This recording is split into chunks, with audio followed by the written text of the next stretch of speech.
तो जय जोहार, कैसे हो आप मन? आज हमन कामेश और मैं फिर से ब्लॉगिंग में आहन। हमन 4 दिन बाद वीडियो डालत हन, काबर की हमर कामेश बेटा ला टीका लगे रही से तो तबीयत खराब हो गई से।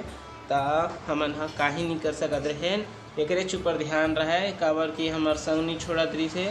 बिकट रोए, 1 मिनट हमारे मन के साथ ला नहीं छोड़त रही से। आज थोड़ा ला ठीक लगे है तो हमारे साथ में फिर से खेलत कूदत है, लेकिन एक जगह बैठो नहीं कहा था। देखा तो बार बार छटपिटात है, कनी केला खड़े कर ले लो पहले। तो एला एक बार जो टीका लगी रही ना, ओमा कुछ ज़्यादा ही तबीयत खराब हो गई से। अगर एकदम तेज बुखार रही से और अलग से सर्दी भी पकड़ ले रही से ला। और ये दिन भर रोए, एक कनिक भी मोल संगला नहीं छोड़त रही। तब मीछा दिन भर पाए रहत रहे, तो महल थोड़ा बहुत बुखार चढ़ गई से, महल तबीयत खराब हो रही से। इसके वीडियो ला मैं मतलब जो भी वीडियो रिकॉर्ड होते वो सब ला मैं एडिटिंग करता हूँ। तो एक वजह से मैं हूँ कुछ भी नहीं कर पाते रहा हूँ, तो मोबाइल से दूर रहते रहा हूँ, तो कोई भी वीडियो रिकॉर्ड नहीं करते रहा हूँ, बिल्कुल भी वीडियो नहीं बनाते रहा हूँ।